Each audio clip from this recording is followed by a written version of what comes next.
Hello everyone, welcome back to my YouTube channel. दोस्तों, आज हम इस वीडियो में जानेंगे कि मासिक धर्म होने पर हरितालिका तीज व्रत कैसे करें। दोस्तों, मासिक धर्म भगवान का दिया हुआ वरदान है, ये कोई अभिशाप नहीं है। सबसे पहली बात। दूसरी बात, अगर आपको हरितालिका तीज का व्रत शुरू करना है तब आप पीरियड्स के दौरान शुरू नहीं कर सकते हैं, लेकिन अगर आप हरितालिका तीज व्रत पहले से ही करते आ रहे हैं तो आप हरितालिका तीज व्रत पीरियड्स में आपको नहीं छोड़ने हैं। अगर आपके पीरियड्स आ जाते हैं हरितालिका तीज के दिन या एक दिन पहले भी आ जाते हैं तो भी आपको व्रत नहीं करने हैं, क्योंकि जो हरितालिका तीज व्रत है भगवान शिव और माता पार्वती जी की है।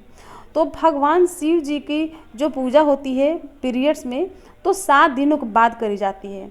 तो अगर आपका पीरियड्स 7 दिन हो गए हैं तो आप कर सकते हैं बाल धो करके, लेकिन 7 दिन नहीं हुए हैं, 1 दिन 2 दिन 3 दिन 4 दिन 5 दिन या 6 दिन भी हैं, तभी आप हरितालिका तीज व्रत आप नहीं कर सकती, यानी कि पूजा नहीं कर सकती। व्रत तो आपको करने हैं, पूजा नहीं करनी है।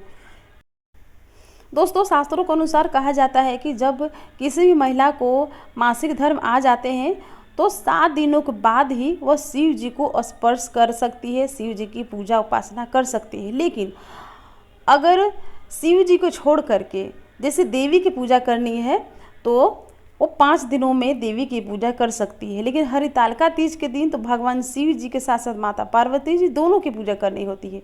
इसीलिए 7 दिन से पहले पहले आपको हरितालिका तीज की पूजा नहीं करनी। लेकिन इसका मतलब ये नहीं है कि आपको व्रत छोड़ देने हैं, आपको व्रत छोड़ना नहीं है, आपको व्रत करना है, बस पूजा नहीं करनी है। जैसे कि पूजा के आपको कुछ सामान भी हाथ नहीं लगाने हैं, जैसे कि फूल धूप दीप बाती जो भी होते पूजा पाठ के सामग्री, श्रृंगार के सामग्री हो गए, आपको हाथ नहीं लगाना है। पूजा के किसी भी चीज़ को आपको हाथ नहीं लगाना है, लेकिन आपको सुबह जल्दी उठ करके स्नान करना है सर धो करके, लेकिन सर धोकर स्नान करना है, लेकिन बालों में शैम्पू और साबुन का प्रयोग नहीं करना है, सिर्फ पानी गिरा करके बालों पर और फिर स्नान करना है। शरीर में साबुन को इस्तेमाल कर सकते हैं, लेकिन बाल में इस्तेमाल साबुन शैम्पू का प्रयोग नहीं करना है। तो सर धो करके नहाने के बाद आपको क्या करना है कि 16 श्रृंगार कर लेना है। जितना भी आपको श्रृंगार हो सके खूब बढ़िया दुल्हन के जैसे श्रृंगार कर लीजिए। श्रृंगार करने के बाद आपको क्या करना है, पूजा करनी है। तो पूजा आपको एमसी पीरियड है तो पूजा तो आप कर नहीं सकते हो, तो आपके आस पड़ोस में कोई भी महिला हो करने के लायक, आपको कोई हेल्प अगर कोई कर देता है तो आप उनसे बोल करके और अपनी पूजा करवा सकती हैं। आप उनको बताते जाइए, वो पूजा कर लेगी, या फिर उनको आते होंगे तो भी वो खुद ही कर लेंगे, या फिर आप पंडित पुरोहित को बुला करके अपने घर में और फिर आप अपनी पूजा करवा सकती हैं। और रह गए पूजा की सामग्री की, पूजा की सामग्री को हम कैसे ले, तो घर में किसी भी फैमिली मेम्बर को बोल देने, बस आप बोल दोगे तो वो पूजा की सामग्री तैयार कर देंगे। अगर कोई भी नहीं है तो आप पैसे दे करके फिर आप पूजा करवा लो। जैसे कि पूजा में जितनी भी सामग्री लगती है उसके अनुसार आप लिस्ट बना लो, कितने पैसे लगे आपको, पूजा की सामग्री में कितने पैसे लगेंगे। उस पैसे को आप पंडित पुरोहित को दे करके और पंडित पुरोहित से ही बोल करके सामग्री मंगवा करके और पंडित पुरोहित से ही आप अपनी पूजा संपन्न करवा सकते हैं। अगर कोई पूजा करने वाला नहीं है तो ये सबसे उत्तम है। किसी को भी आपको भाव देने की ज़रूरत नहीं है। अगर कोई नहीं पूजा करने वाला है तो सबसे अच्छा है, उत्तम है, पंडित पुरोहित को पैसे दे करके पूजा की सामग्री मंगवा करके और आप अपनी पूजा संपन्न करवा लीजिए। हाँ, आसन है, आप अलग से आसन लगा कर बैठ जाइए और पंडित जी जैसे जैसे पूजा करते जा रहे हैं आप बिल्कुल शुद्ध भाव से पूजा को देखते जाइए। ऐसे देखिए जैसे कि आप खुद पूजा कर रही है, मतलब कि मानसिक रूप से आप पूजा को करते जाइए।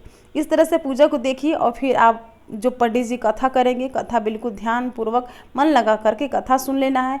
और जो रात्रि जागरण करे जाती है हरितालिका तीज के दिन, तो आपको रात्रि जागरण करना है। ऐसा नहीं है कि रात्रि जागरण नहीं करना है, पूजा नहीं करना है, तो नहीं, रात्रि जागरण आपको करना है।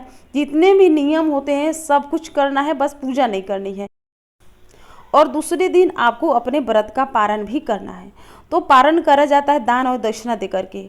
तो सुबह जल्दी उठ करके आपको स्नान करना है। ऐसा नहीं है कि पूजा नहीं करना है तो हम बिना स्नान किए ही व्रत का पारण कर ले, नहीं, पूजा नहीं भी करना है तब पर भी स्नान करने के बाद ही अपने व्रत का पारण करना चाहिए।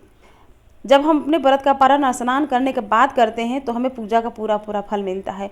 तो व्रत का पारण स्नान करने के बाद दान और दक्षिणा देने के बाद अपने व्रत का पारण करना चाहिए।